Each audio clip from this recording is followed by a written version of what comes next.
The Douglas Coleman Show is made possible with support from Seth David Radwell, a recent guest on the program and author of American Schism, How the Two Enlightenments Hold the Secret to Healing Our Nation, released this past July. As Publishers Weekly writes in its recent glowing book life review of American Schism, business executive Radwell's epic debut examines the historical influences that have led to what he sees as the collapse of politics in the United States. Seth Radwell makes the case that the current chasm between the American right and left can be traced back to the 18th century's Age of Enlightenment and the basic tenets of liberty, equality, and reason. American Schism provides a historical perspective that can help us fight today's unreason with reason and bridge current-day divides. American Schism by Seth David Radwell is available at Amazon, Barnes & Noble, and wherever books are sold. For more information, go to AmericanSchismBook.com.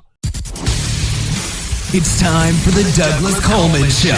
Mr. Smooth and Savvy is joined by guests from all walks of life, from the entertainment industry to authors to political and social commentators, the famous and not so famous, the controversial and the light and fluffy. We have it all. Now, here's Douglas Coleman.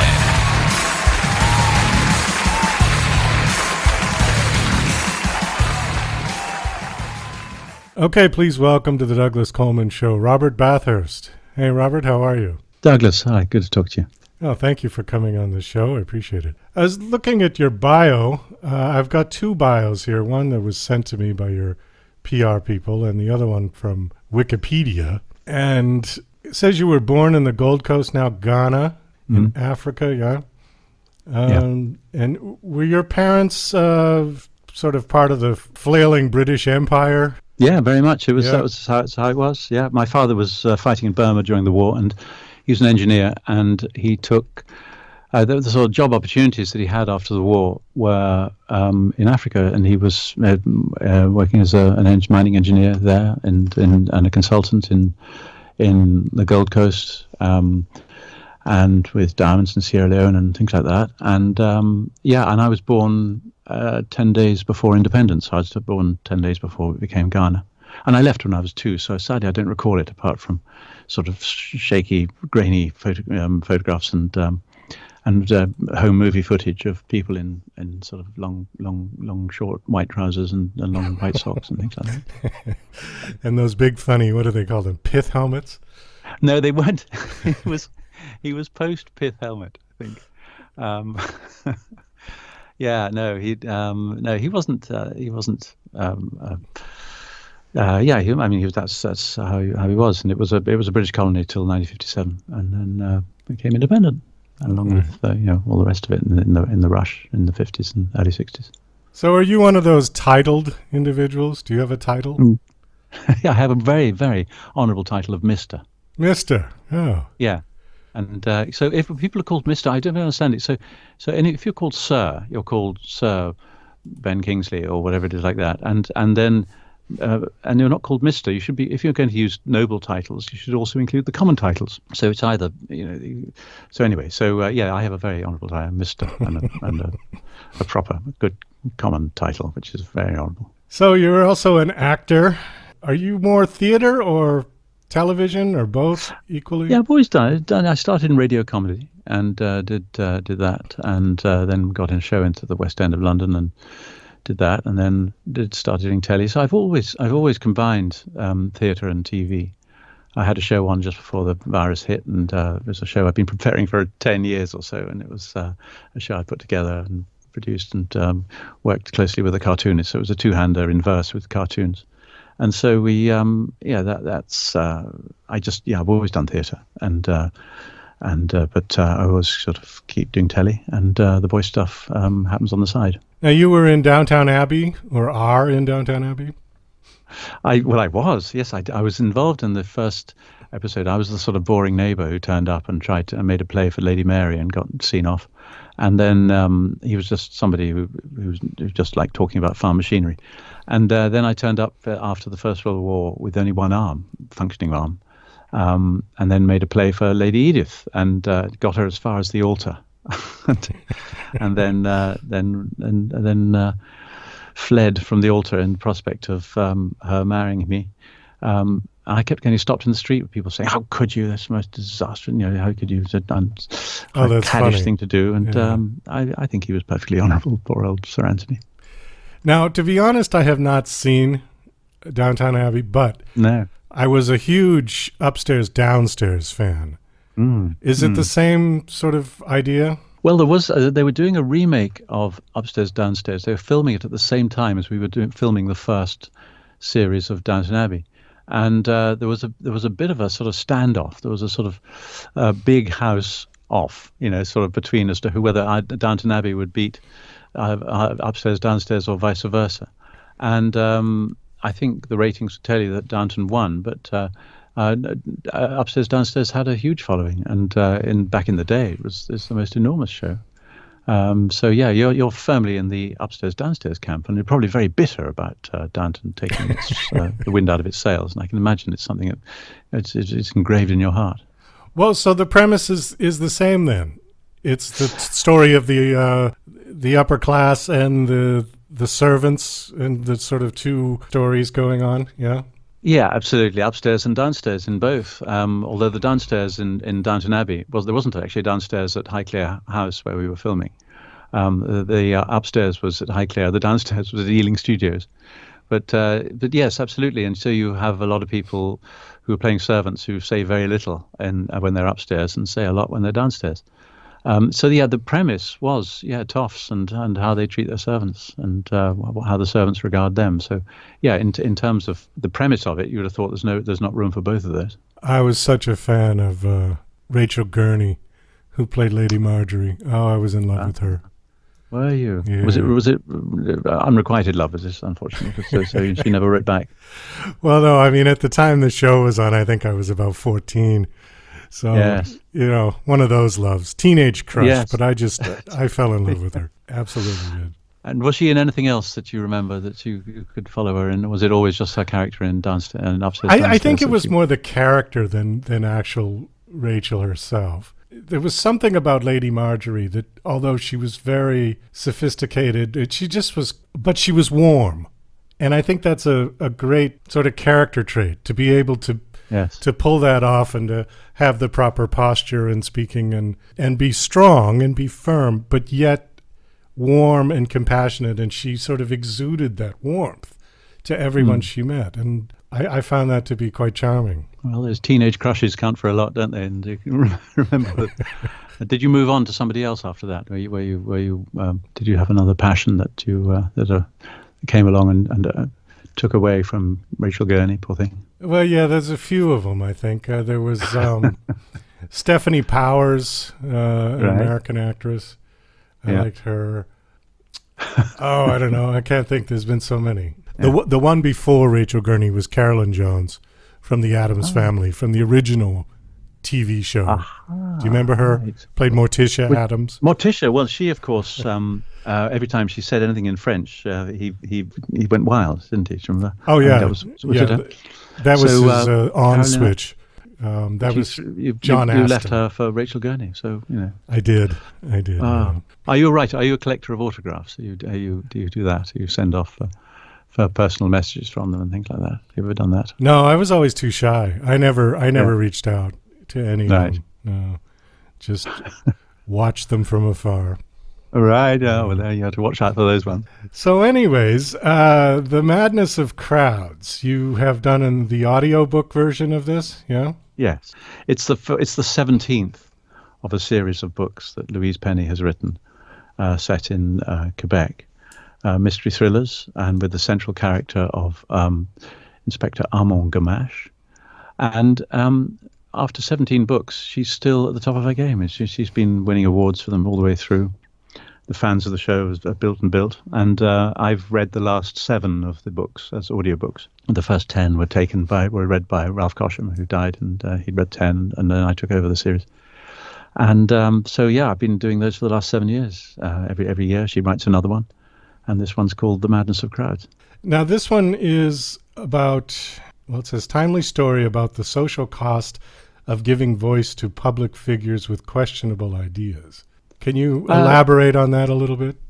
Well, it's a cop mystery thriller at root. I mean, there is the sort of the issue of the world in which we're currently living. I mean, it starts slightly in the future. I hope not too long in the future, when we can be free of the paralysis that the virus has visited on us.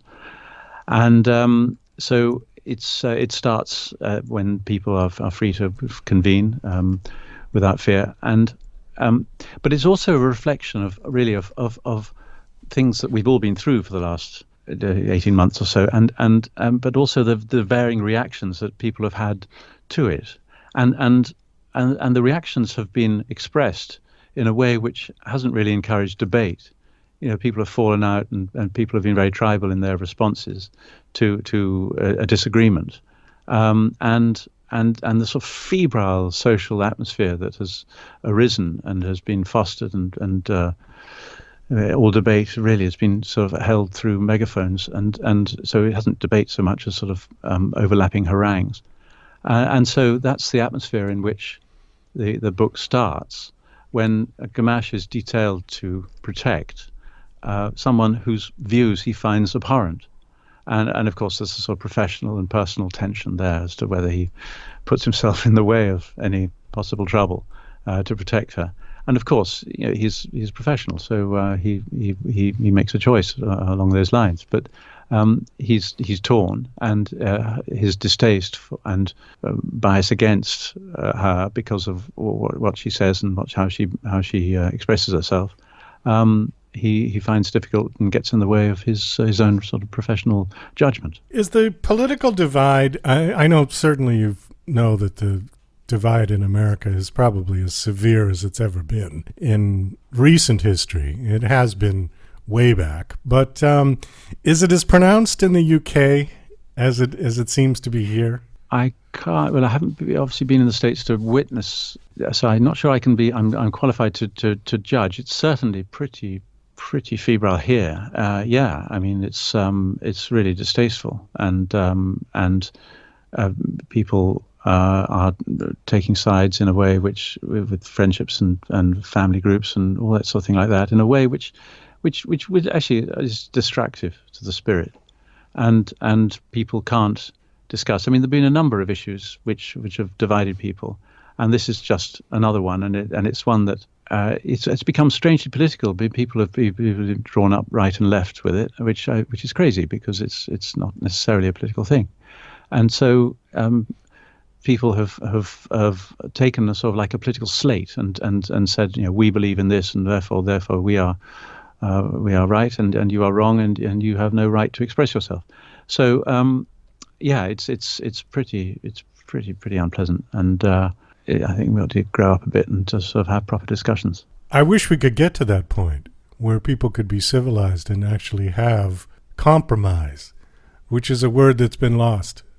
That's used to be the foundation of politics, at least in a democracy, was compromise. Everything was compromise. And now people are just drawing red lines. And they're saying, we'll come to here, but that's it. And there's this huge gap in between the red lines on one side and the other. And I fear that our government is just going to gridlock itself into extinction. Right. Yes, I couldn't comment on the state of things. Of course, you know, when I read about it a lot, but not being on the ground, I wouldn't have any authority to propound on it. But yeah, it's the most important thing is in regard to this current terror is that in a year's time everyone's going to be able to say they were right all along. You know, everybody feels they want to be able to say that once things have shaken down, because everyone is right, no one is wrong at the moment. Everyone is right, and it's so boring. And so you've just got to. And if you close down any discussion about anything, it just festers. It just makes things worse.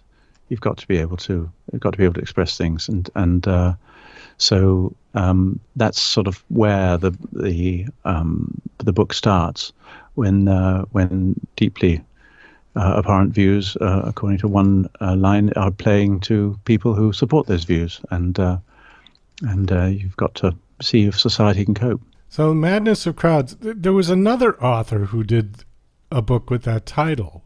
Douglas Murray? Yeah, well, yes. So that was that was a book about freedom of speech and about the various social justice issues. It's not a novel. It's not a. And it's a quote from something I ought to know. It's some classical quote. So they've obviously both taken the same phrase and maybe having a different take on it. Okay, but the books are not related. They're not at all related. No, and it's just a coincidence that two books have come out with the same title. Oh, that's so confusing. Yes, it is. I don't know whether the first one was whether the first published one has been as big in the States, but obviously the publishers must have felt that it didn't stop them from calling their book that. Well, I don't quite understand that either, because you cannot copyright a book title and you cannot copyright a song title. And I think it gets very confusing. Me, as a songwriter, I always check. I go on Google and search if I have a new song and I'm looking for the title, or I have the title and I want to make sure I'm not taking it. And there's one song, or there's one title called Hold On, and we looked it up one time, and there are 12 hit songs with that title. Wow, gosh, yes, right. And you had the 13th. Well, no, I refused to name my song that. I found a different name. But it just, I think if somebody else has already taken the title, I would find a new title. But that's just me. Yeah. What did you call your book? Do you remember Hold On? What did you let go? What did you call it? Do you remember? I ended up calling it We Said to Them. We Said to Them. Can I get it on Spotify? Yeah, it's there. Yeah, okay, right. Yeah. Okay. It's going in the book. Along with a few others. Yeah, it's just, I don't understand why people need to take the same title. It just baffles me. I think it must have been a coincidence that they, or maybe they didn't research it. Okay, on a really hard sort of segue, I want to pick up on one of your talking points here in reference to the book, but I think just generally. Have you done other audiobooks, or is this the first one? I've done other audiobooks. This is the first. Well, these last 7 years have been the longest I've ever been involved with a series of books. I've done single books, but I've never taken on such a body of work before. Okay. For audiobooks. So the question is, what is the secret to making a narration stand out? Oh. Do you do books? Do you ever done that? I've never done audiobooks. Read short stories and things. Have you ever done that? I've done audio advertisements. Yes. Well, what is the secret? The secret is, I think at root, you are the sort of the golden thread between the author and the audience, and you just don't get in the way. Don't be annoying. It's so easy just to put people off. If it's too much about you, too much about voice beautiful and sort of technical stuff, which you just got to get into the skin of it. You got to squeeze the language, make the characters plausible, find the rhythms that the author has written, and surrender to it. Surrender to it in a way which makes it nothing to do with you. Although every phrase as you make a choice about, but nonetheless it's not on show. You just have to engage, draw them in, don't pin them back, just draw them in, say come along, come and play. And it's a huge responsibility for a reader to be the sort of intercede between the author and the listener. They will have their own imagination, you will have yours. You've just got to just sort of engage them with your take on it, your rhythm, your expressions of ironies and tensions and humor, and just draw them in, just bring them in and say, come on, we're going for the ride together. You don't want to overact it, do you, when you do a narration? No, absolutely right. There is that phrase, there's an awful lot of acting going on, and you don't want that, and you don't want to be seen to be doing that in any form. I don't regard it as any different from theatre and TV and any way of acting. It's you don't want to be seen to be thumping it too hard, and if it's too declamatory, then it might win awards in theatre. But I think there's a difference between great acting and good acting, And great acting is really boring. Great acting is all about the performer. Good acting is what you want.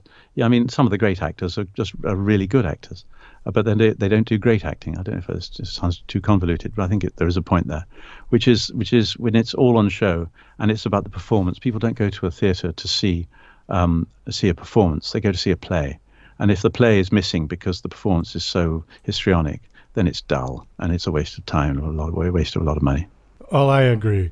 And I think sometimes less is more in acting. Yeah, I mean, it's you want a surprise. You endlessly want a surprise. You want to, certainly in comedy, you want to bring them in one direction and then hit them with another. And in ordinary speech, you want to hold the attention, and you don't want people to drift. Hello. You don't want people to drift, and so you've got to always be nimble and on the sense, and not over explaining things. So yeah, you don't want to be too obvious. Maybe you can answer this question. I've always wondered exactly what the thing was. You know, when people talk about actors, particularly directors or casting agents, and they say, "Oh, he's got it," and with a singer, you can sort of immediately tell if they've got a great voice. 5 seconds in and okay. But with an actor, how do you know if somebody just inherently has it? Well, that's interesting. I mean, maybe they have it in one part, but not in another. You do know, because you're keen to engage with them, and you're not distracted by the lights. You're not distracted by other things. Often it's difficult because some people are really impressed with showy performances where they take this on theatre anyway. They take the focus, and I can name a couple who will endlessly be busy at a moment when on stage you've got to disappear. But if you can command attention, that is a different from doing business which is distracting. But if you can command attention and make people on the edge of their seat with interest as to what you might be saying next, or how you might be going to react to that moment next, then that's a sort of it quality. It's about engagement, and it's about people knowing that it's all rubbish because you're in the theatre in a plush seat with a ticket in your hand and there's lights everywhere. But it's surrendering to that degree to actually want to hear what they say next, and are really interested and engaged. And if you're completely absorbed in what they're doing, that probably is a sign that person has it. So what made Olivier so great? I haven't got a view on Olivier particularly. I mean, I find it's heresy to say it, but I find some of his film performances. I mean, Richard III was pretty perky, but I have a sort of mixed views on it. I grew up with a lot of actors who are completely obsessed with Olivier, and I wasn't sure if that was because he was so good or whether it was because he was so powerful. Because if in British theatre, and at a time when there was a film industry and no television industry, if you fell out with Olivier at the National Theatre, the Old Vic, and on the commercial stage you fell out with a man called Binky Bowman, who was a sort of big producer. If you fell out with both of them, then your career was finished. And I think a lot of people were frightened of him. So I'm slightly mixed about my thoughts about Olivier. I never saw him on stage, so I can't judge. People say he was wonderful. He was great. He prepared very, very deeply. And he was really bright and put shows on that people loved. But I had no first-hand knowledge of it. But I'm rather concerned that there are these people who are just completely sort of paralyzed in his memory and just sort of can't talk about anything else apart from Olivier. And I've had too many people in dressing rooms just talking about Olivier for me to feel that warmly about him. Well, I appreciate that honest answer. What about Richard Burton? Well, Burton was, I worked with a director who directed him at the Oxford Playhouse, and he loved Richard Burton. I mean, he was really, really, I think he directed his Hamlet at the Oxford Playhouse, I may be wrong, which I call Frank Hauser.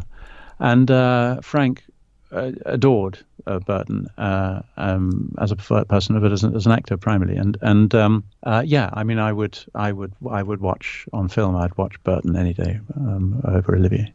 Well, the last question, and then we've got to kind of wind this down. And it's also on your sheet.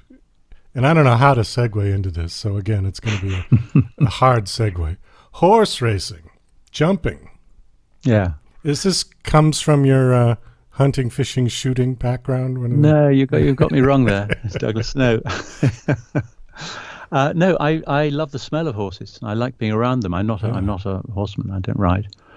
But I love racing, and I love the sportsmanship and the harshness of it. And actually, oddly enough, a jockey rang me up last year and said that he wanted to make a short film. Two jockeys committed suicide last year, and he wanted to write a thing about the pressure that jockeys are under. He himself was a national hunt jockey, a jump jockey, and he does documentaries, but he doesn't done drama. So I collaborated with him, and we co-wrote it. Called Nathan Horrocks, his name is, and we co-wrote it and co-directed it.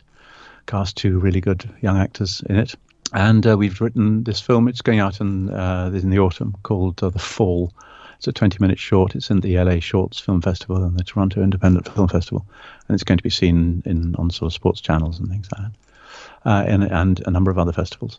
So it's the first sort of foray into directing that I've done, and in a field which really interests me and absorbs me. This is the fence jumping?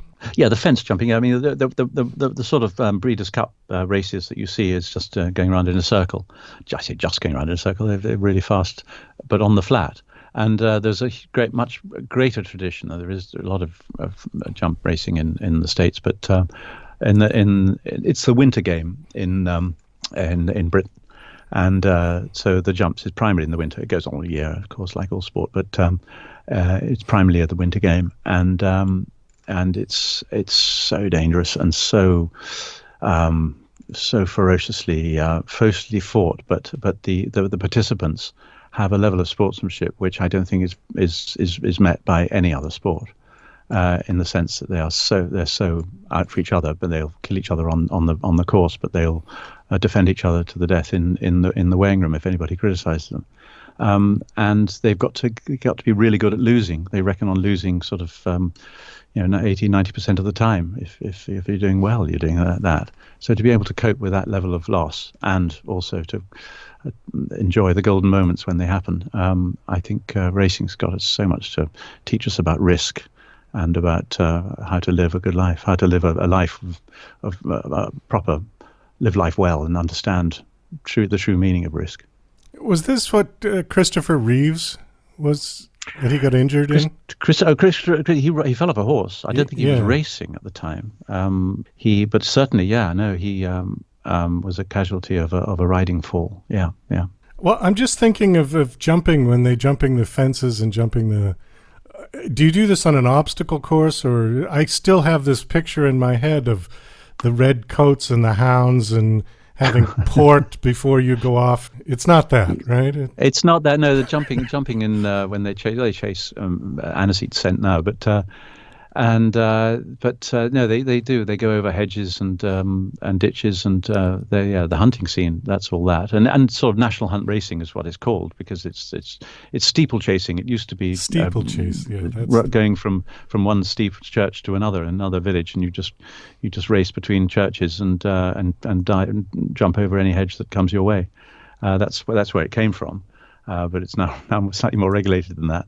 But it's called national hunt. It's jump racing. So you own horses then? No, I don't. No? I don't own. I'm just a fan, and I like writing about it. I've written a piece about it, and now being able to do The Fall, this short film, is another side to my fascination with the sport. So you're just a spectator then? You don't actually ride the horse and do this yourself? No. I'm a passenger. No, and I'm a fan. I see. Okay. I misread this. I can't do 10 stone anymore. So now I'm firmly off the horse. Thank you very much. I don't think any horse would want me on it. I see. Okay. Just an avid watcher. Avid fan. Yeah. Very avid. Okay. We do have to wind this down. Unfortunately, we're out of time. Do you have a website that you want to give out? I don't. I'm rubbish on social media. I do have a Twitter feed, and I'm at Robert Bathurst on Twitter.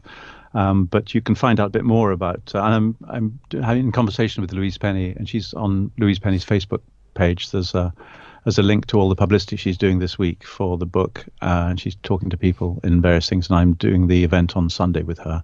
Remotely, of course, and but it's in a bookshop, and we're going to be talking together online.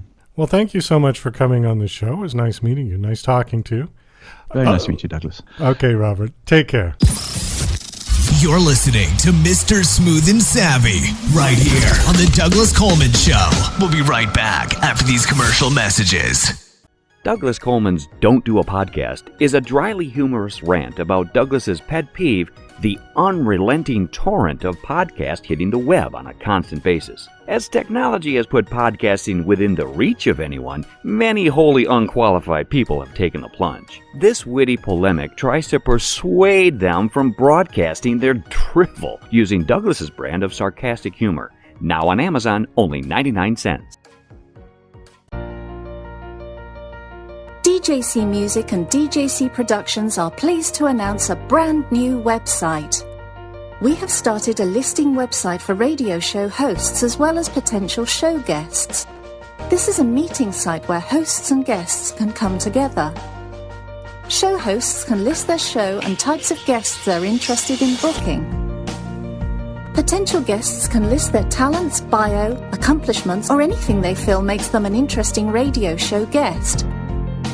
There are no recurrent payments, only a one-time $5 listing fee. Your listing will stay up until you decide to cancel. Previous guests of The Douglas Coleman Show are welcome to submit their guest listing free of charge. Go to radiohostsandguests.com. That's radiohostsandguests.com. Are you an independent musician? How would you like to have your songs played on hundreds of radio stations just like the one you're listening to right now? Join MusicSubmit.com and we'll promote your music to radio stations and blogs in your genre. It's free to set up your account, and we guarantee your music will be considered for airplay by radio stations worldwide. Why not sign up today? It's free. MusicSubmit.com. Radio promotion for indie musicians. Hey, this is Ray Powers. Don't touch anything. You've got it right where you need it. Tuned in to the Douglas Coleman Show. You heard me. Okay, please welcome back to the Douglas Coleman Show, Shane Wilson. Hi, Shane. Welcome back. Thank you so much, Douglas. It is good to be back. How long ago were you on the show? Do you remember? Yeah, so it would have been, I think it was probably in March because my album had just come out, and we talked a little bit about that. So that was, and that came out in March. So March 2021? Yeah, so earlier this year. This year, sure. Okay. All right.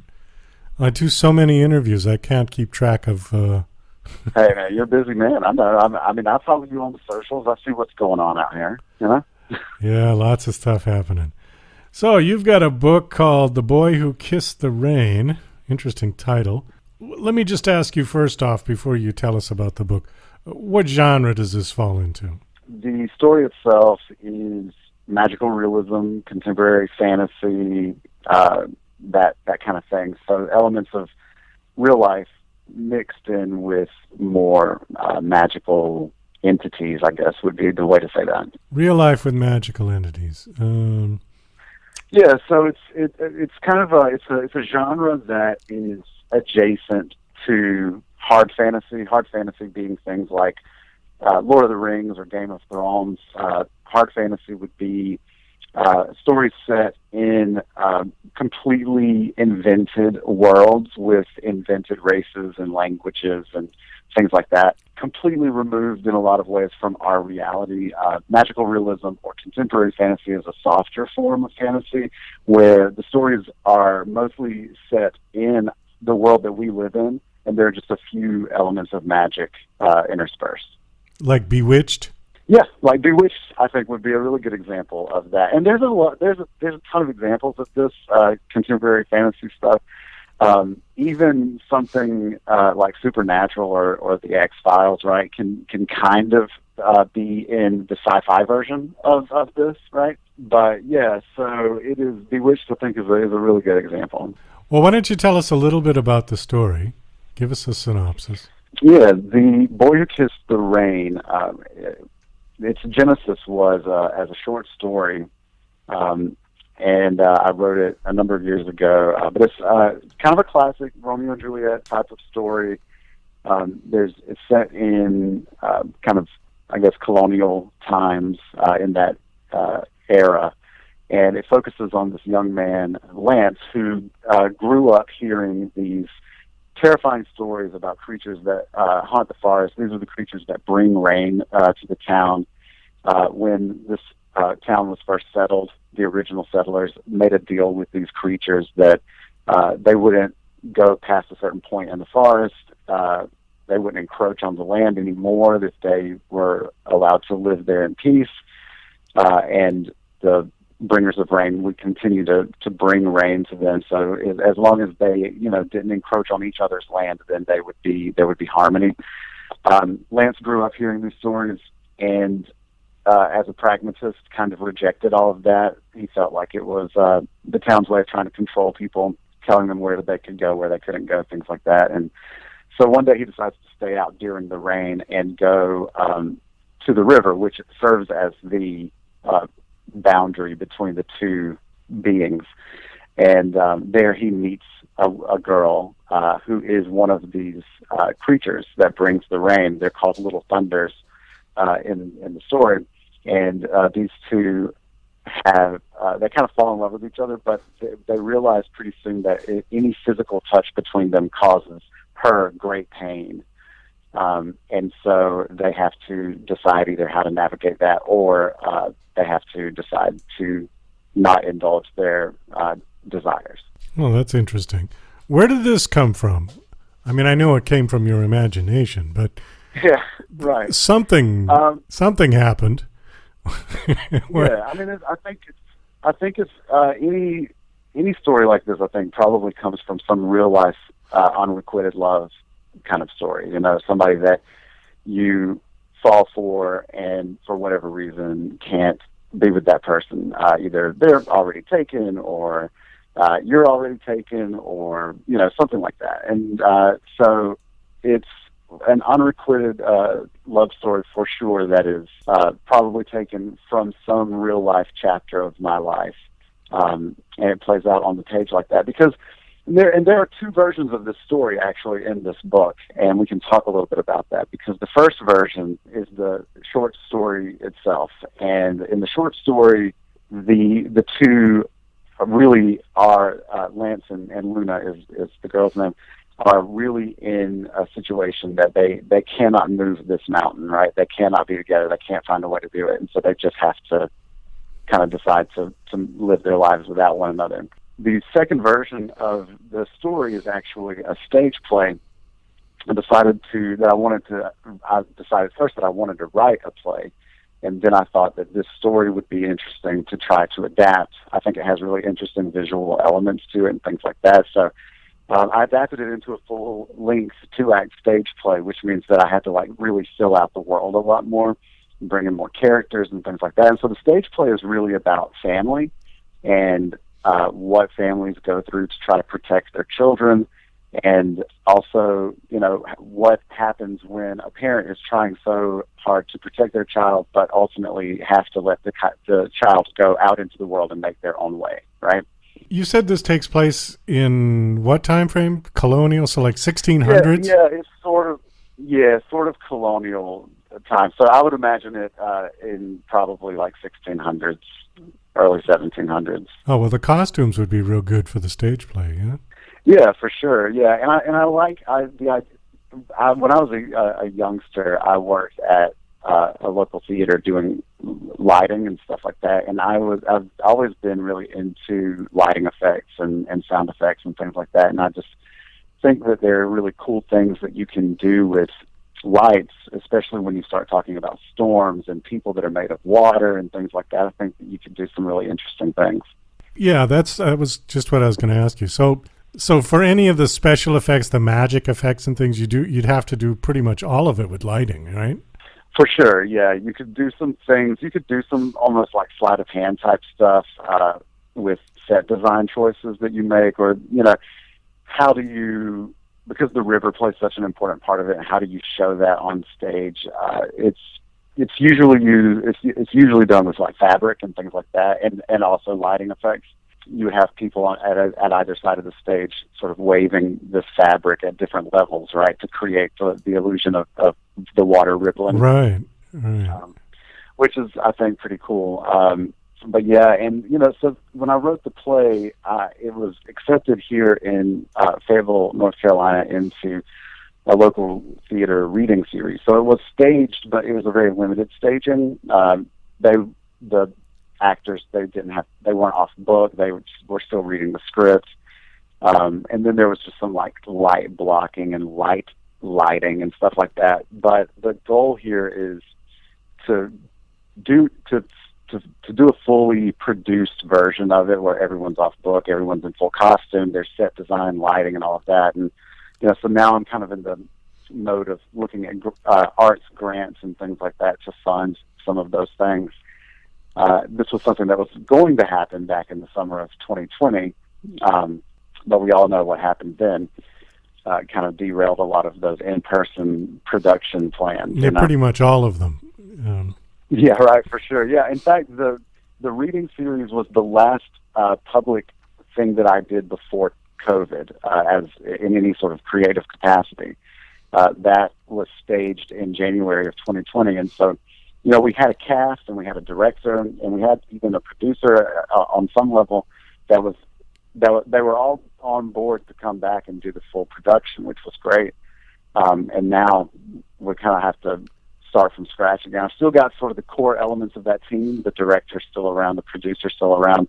We'll probably have to recast some things because some of the folks in it were a little younger. They've probably gone off to college somewhere. But this is something that we'll have to explore. But yeah, currently we're kind of in funding mode because I'd like to try to pull this off in summer 2022.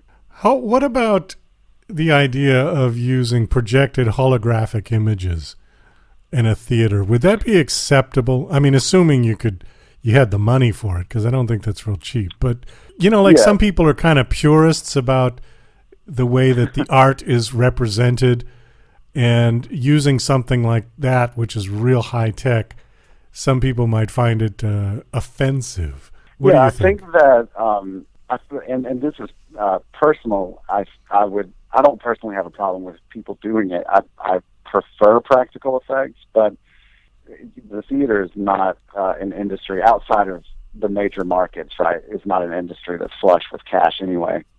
To do true these big enough. things. Yeah. But when you look at stage productions that go up, like national touring productions or Broadway productions, there's some of that stuff that happens.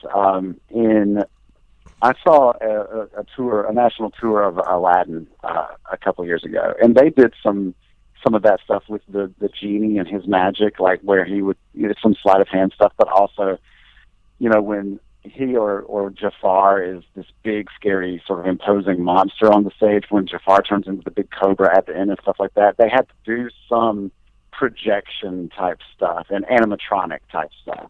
Well, yeah, Disney would be real good for that. I mean, I could just imagine going to one of the Disney shows.